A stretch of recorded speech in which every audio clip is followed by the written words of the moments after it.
आज तक रेडियो सुनता है सारा जहां।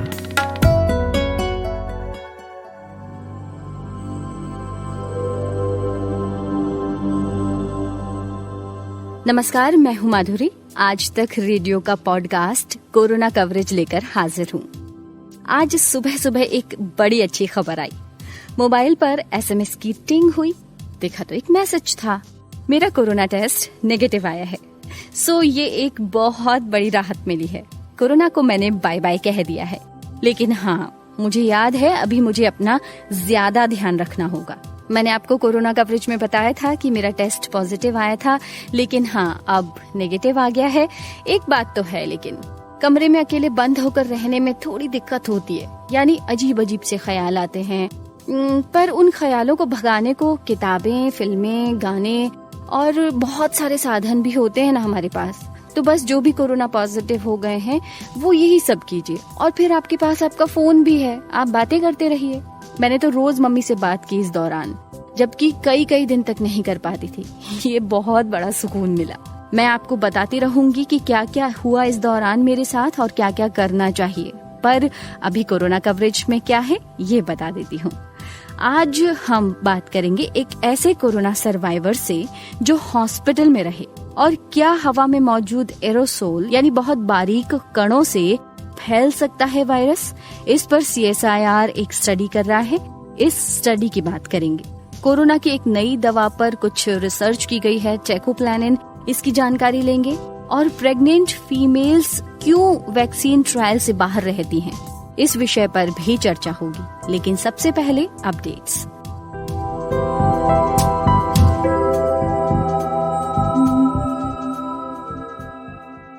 कोविड कैंडिडेट्स यूपी प्रीलिम्स 2020 में नहीं बैठ सकेंगे। आज सुप्रीम कोर्ट ने इस पर फैसला दिया। दरअसल उच्चतम न्यायालय ने देर से आयोजित हो रही UPSC परीक्षा को 4 अक्टूबर से और आगे बढ़ाने से आज इनकार कर दिया। स्वास्थ्य मंत्री डॉक्टर हर्षवर्धन ने कहा है कि भारत और विकसित देशों की तुलना में बेहतर प्रदर्शन कर रहा है। देश में कुल संक्रमितों का आंकड़ा 62 लाख को पार कर चुका है। पिछले 24 घंटे में 1179 लोगों की मौत हुई और मरने वालों की संख्या लगभग 97,500 हो गई है, जबकि 86,500 मरीज ठीक हुए हैं। दुनिया में कोरोना संक्रमितों का आंकड़ा 3.38 करोड़ से ज्यादा हो गया है। ठीक होने वाले मरीजों की संख्या 2,51,00,000 से ज्यादा हो चुकी है।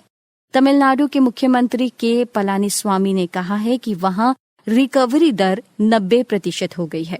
बिहार स्वास्थ्य विभाग के निदेशक प्रमुख समेत 10 लोगों की मौत कोरोना से हो गई है। 10 में से 4 पटना के निवासी थे। CSIR द्वारा कोरोना की जांच के लिए विकसित की गई फेलुदा तकनीक के प्रति नीदरलैंड्स ने रुचि जताई है। नीदरलैंड अपनी कोरोना वायरस जांच क्षमता बढ़ाना चाहता है। नीति आयोग के सदस्य डॉक्टर VK पॉल ने सर्दियों के मौसम में कोरोना वायरस के और घातक होने की चेतावनी दी है। उन्होंने कोविड प्रोटोकॉल का पालन करने को जरूरी बताया है। महाराष्ट्र के मंत्री उदय सामंत कोरोना वायरस से संक्रमित पाए गए हैं। फिलहाल वो होम क्वारंटीन हैं। तमिलनाडु सरकार ने वहां चल रहे लॉकडाउन को 31 अक्टूबर तक और बढ़ा दिया है।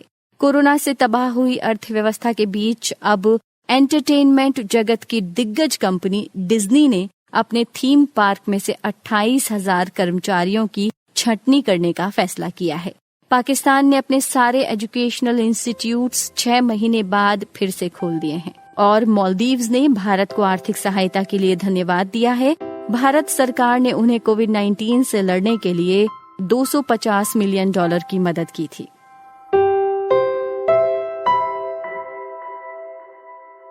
अमेरिका में प्रेसिडेंट का चुनाव होने वाला है, ये पूरी दुनिया को पता है। अभी अमेरिका ने वहां प्रेसिडेंशियल डिबेट हुई। उम्मीदवार जो बाइडेन ने कहा कि ट्रंप कोविड को ठीक से मैनेज नहीं कर पाए। इस पर ट्रंप ने पता है क्या जवाब दिया? बताइए।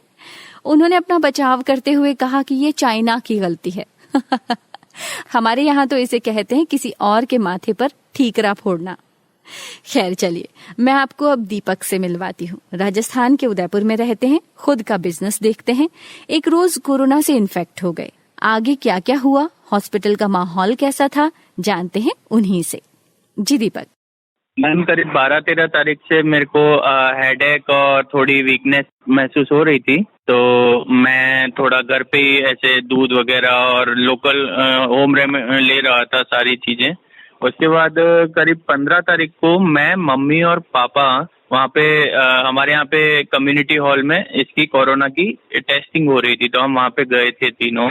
उसके बाद 16 तारीख को हमारी टेस्ट हुआ अगले दिन, और घर पे आ गए थे। उसके बाद वही नॉर्मल चल रहा था। 18 तारीख को हमारे पास मैसेज आया है इस चीज़ का कि पापा और मेरे पास कि आप लोग कोरोना पॉजिटिव हैं, और मम्मी के पास नेगेटिव आया है। तो हम उसी टाइम थोड़े डर गए थे और अलग अलग रूम्स में दोनों शिफ्ट हो गए थे। तो इसके बाद हमारा चल रहा था ऐसे ही। मेरे एक चाचा हैं, वो मेडिकल फील्ड में ही हैं, तो मैंने उनसे कंसल्ट किया। उन्होंने मुझे 4-5 दवाइयाँ बताई जो इसमें बहुत अच्छी कारगर हो रही थी। फिर हमने वो दवाइयों का भी लेना चालू कर दिया। हमारे पास फिर CMHO से फ़ोन आया कि आप लोग कोरोना पॉजिटिव हैं, आप होम आइसोलेशन में रहना चाहते हैं या हॉस्पिटल आना चाहते हैं। तो हमने यही कहा कि हमारे अभी ज़्यादा कोई प्रॉब्लम नहीं है, तो हम होम आइसोलेशन में ही रहेंगे। बाद उन्होंने हमको थोड़ा बताया कि आपको ऐसे अलग अलग रहना है, अलग वॉशरूम यूज़ करना है, थोड़ा सोशल डिस्टेंसिंग रखनी है, और बाकी थोड़ी बहुत दवाइयों की भी बताई उन्होंने कि आपको विटामिन की दवाइयाँ लेनी है, एजिथ्रोमाइसिन लेनी है, बुखार आए तो पैरासीटामोल लेनी है। ऐसे 2-3 दिन निकल गए, हम रेगुलर कोर्स कर रहे थे, सारा सही था। उसके बाद थोड़ा सा मुझे कुछ अंदर से प्रॉब्लम ऐसी लगी कि नहीं हो पा रहा है, तो मैं हॉस्पिटल वालों से, हमने CMHO से कांटेक्ट किया। तो CMHO ने कहा आप हॉस्पिटल आ जाइए। इन्होंने कोविड के लिए स्पेशल एक अलग से हॉस्पिटल पूरा बिल्डिंग बना रखा है, और वहाँ पे हम गए। वहाँ पे मेरे को एडमिट किया इन्होंने। वार्ड के अंदर जैसे ही गया तो डर लग रहा था, कैसे होगा क्या होगा, पहली बार ऐसे अलग गया हूँ, बीमार हुआ हूँ, हॉस्पिटल में एडमिट हुआ हूँ, अपने संग कोई आ भी नहीं सकता यहाँ पे साथ में। तो अंदर गए, वहाँ पे साथ के जो दूसरे पेशेंट थे उनसे बात हुई हल्की फुल्की, और उन्होंने अच्छा हौसला बढ़ाया, काफ़ी समझाया कुछ नहीं है, सही हो जाएगा। तो वो शाम के टाइम में एडमिट हुआ था। उस रात पूरी रात ऐसी नींद ही नहीं आई और डर लग रहा था। अगले दिन सुबह इनका टाइम से ब्रेकफास्ट आ गया था, 7 बजे ब्रेकफास्ट आ गया। इच्छा ही नहीं हो रही थी खाने की, फिर भी थोड़ा बहुत पास साथ वालों ने बोला खाइए, और थोड़ा बहुत खाया। फिर डर लगा, फिर डॉक्टर आए। डॉक्टर ने आके पूछा प्रॉब्लम का, मेरा उसका समाधान भी किया, दवाइयाँ वगैरह बताई, ड्रिप चढ़ाई मुझे, और चले गए। स्टाफ बहुत ही फ्रेंडली है वहाँ पे, फैसिलिटीज़ बहुत ही अच्छी हैं, आपका बहुत ध्यान रखते हैं। एक्चुअली वहाँ पे पेशेंट्स को 3 कैटेगरी में डिवाइड कर रखा है, नॉर्मल, सीरियस और एक्सट्रीम। तो जो नॉर्मल हैं वो करीब 95% पेशेंट नॉर्मल ही जाते हैं वहाँ पर, और उनको वो स्पेशल वहाँ पे ध्यान देते हैं। बट ठीक है, उनका टाइम टू टाइम आके पूछ लेते हैं। एक विदाउट PPE किट कोई भी अंदर नहीं आ सकता, उनके स्पेशल इंस्ट्रक्शन है। और ये बहुत अच्छी चीज़ है कि अगर कोई सफाई वाला भी आ रहा है, सफाई भी दिन में 2 बार होती थी, बट वो PPE किट पहन के पूरा ध्यान रखना, सोशल मेंटेन डिस्टेंसिंग रखना, ऐसा सारा कर रहे हैं वहाँ पे। और दिन में करीब 12:30-1 बजे करीब खाना आ जाता था अच्छा, और शाम के टाइम चाय और दूध वगैरह, और दिन में भी अगर आपको गर्म पानी चाहिए था आप उनको बोल दीजिए, वो आपको प्रोवाइड करा देते थे बिल्कुल, वो कभी कोई मना नहीं करता था।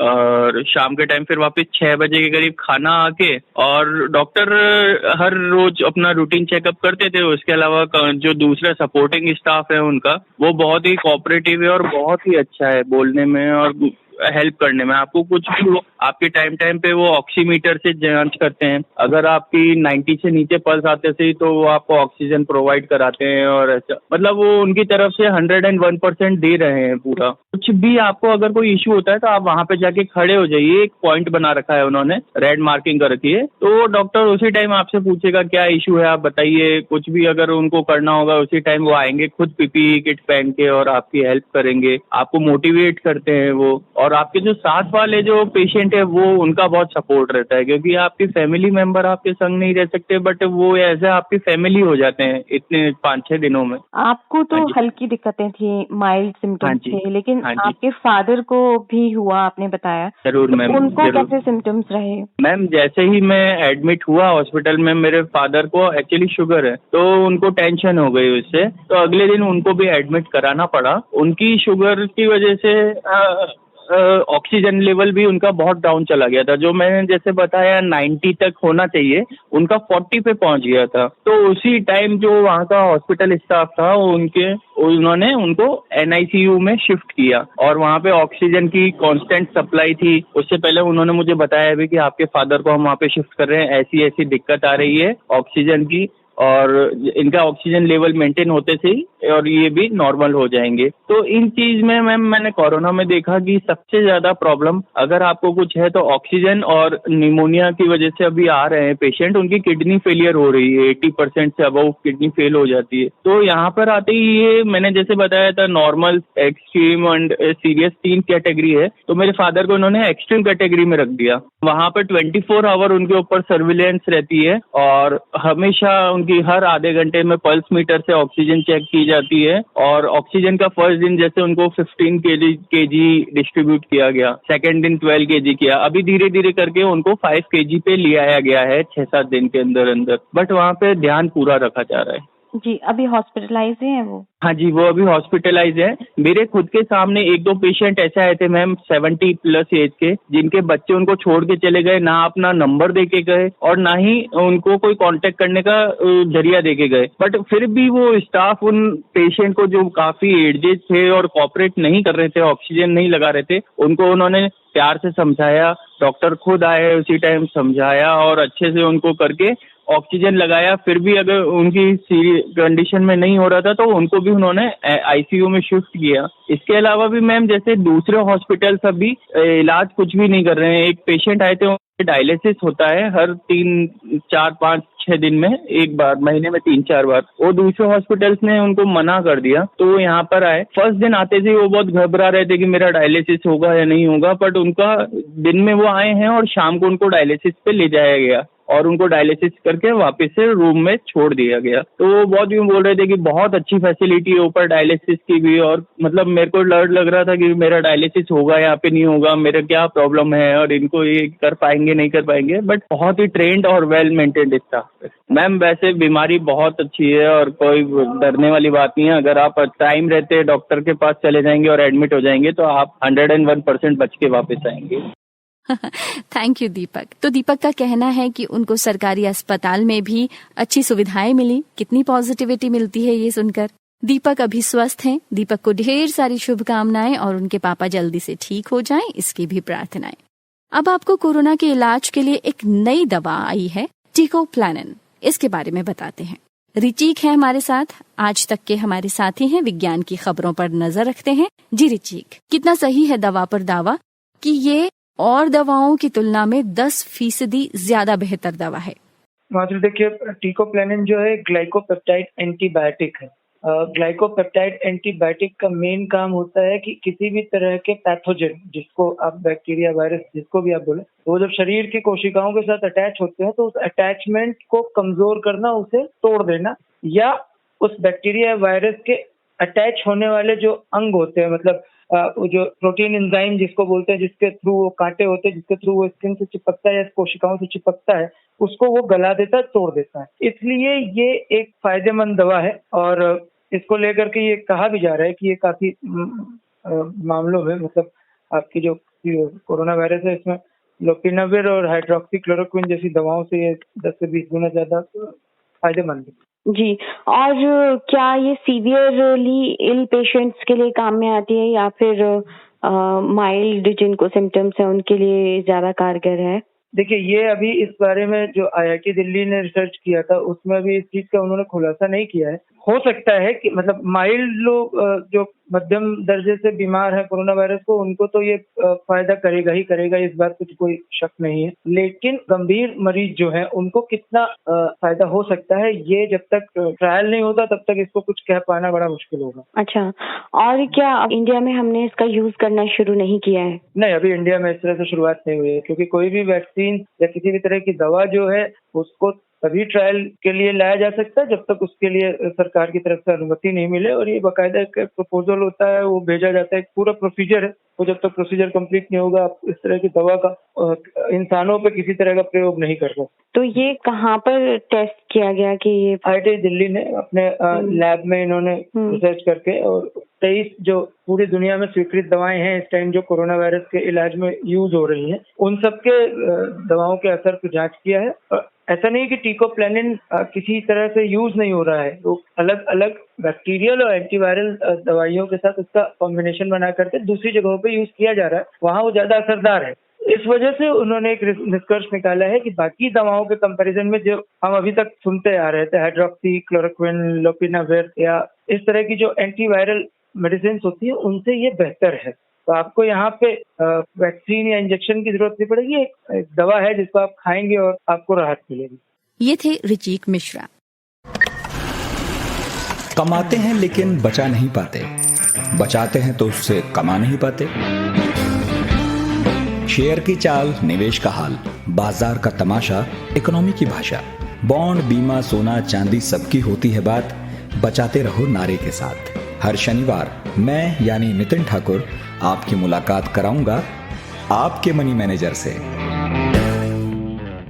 और अब आपको CSIR हैदराबाद लिए चलते हैं, जहां एक नई स्टडी की जा रही है। हवा में कितनी देर तक कोरोना वायरस रहता है और ये कितनी दूर तक ट्रैवल कर सकता है, इस पर एक रिसर्च हो रही है। ये सब हमें बताया डॉक्टर राकेश मिश्रा ने, जो CSIR हैदराबाद के CCMB के डायरेक्टर हैं। जी सर।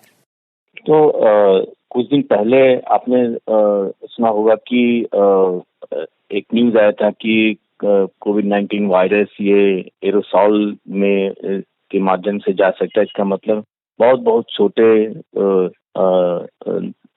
ड्रॉपलेट के साथ निकल के काफी देर तक हवा में बहुत दूर तक जा सकता है, ये अगर एरोसॉल का से ही ट्रेवल करता है तो इसके बारे में ये साफ अभी नहीं है कि दरअसल ये ऐसा सचमुच होता है। फिर होता है अगर रियल कंडीशन में, तो वायरस हवा में कितनी देर तक रहेगा या कितनी दूर तक फैल सकता है, ये सब उस हिसाब से फिर लोगों को सावधानी बरतनी होगी, और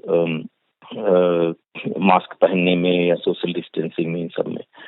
तो हम लोगों ने क्या किया है कि हम एक एयर सैंपलिंग करते हैं, मतलब एयर को एक छोटी सी मशीन में सक करते हैं, उसमें हवा खींचते हैं एक किसी भी रूम से जहां भी हम चाहते हैं वहां से, और जब जो हवा इस मशीन से होकर बाहर निकलती है उसके बीच में एक फिल्टर लगा रहता है जिसमें कि वायरस कलेक्ट हो जाता है।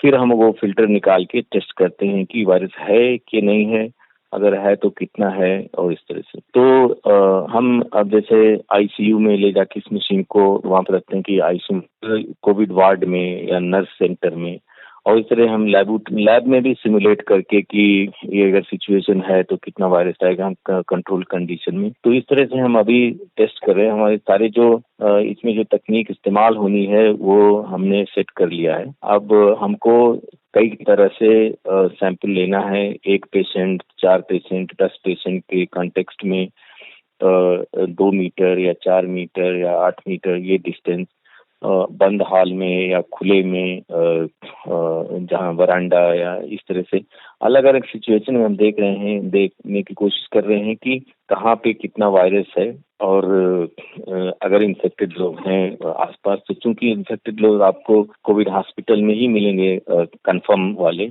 अब बाहर तो पता नहीं किसको है या किसको नहीं है, तो हम हॉस्पिटल या लेबोरेटरी की कंट्रोल्ड कंडीशन में ये सिमुलेट करते हैं और इसे पता करने की कोशिश कर रहे हैं। सारे रिजल्ट आने के बाद 1-2 हफ्ते में हमको ये आइडिया होगा कि क्या सचमुच वायरस हवा में देर तक रह सकता है, 1 मीटर की सोशल डिस्टेंसिंग काफी है या नहीं है, और बंद कमरे में अगर लोग हैं जहां एयर सर्कुलेशन नहीं है, क्लासरूम जैसी ऐसी सिचुएशंस में इन्फेक्शन हो सकता है। और मालूम हो जाने के बाद कि वायरस कहाँ तक जा सकता है हवा में, अगर किसी आदमी के नाक से या मुंह से निकलता है, तो हम उस हिसाब से एहतियात ले सकते हैं कि कहाँ तक आदमी को मास्क पहनना है, कहाँ तक सेफ है, कहाँ सेफ नहीं है।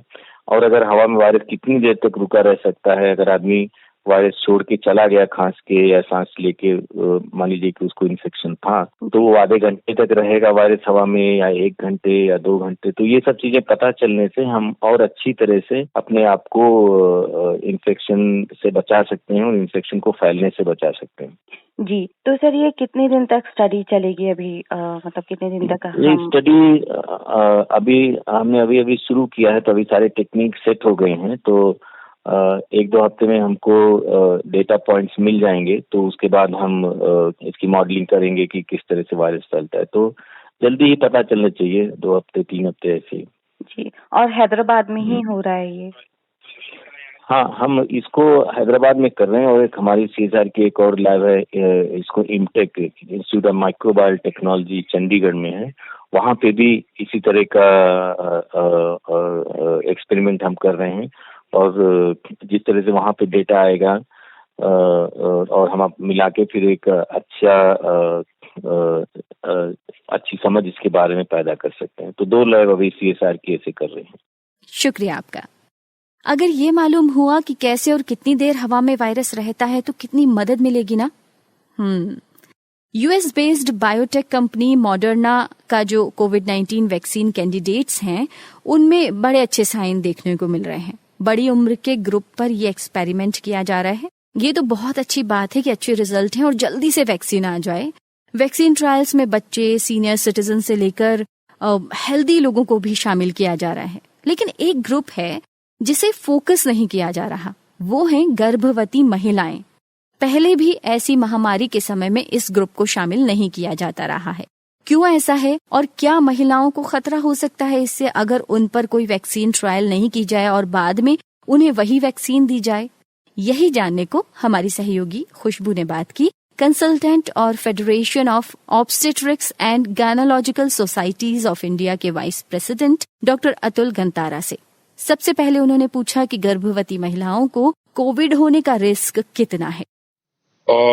नमस्ते। गर्भवती महिलाएं थोड़ी सी इम्यूनो कॉम्प्रोमाइज रहती है, मतलब इम्यूनो सप्रेस्ड रहती है, उनकी इम्यूनिटी थोड़ी सी कम हो सकती है, इसीलिए उनको थोड़ा सा कोविड होने का रिस्क ज्यादा रहता है।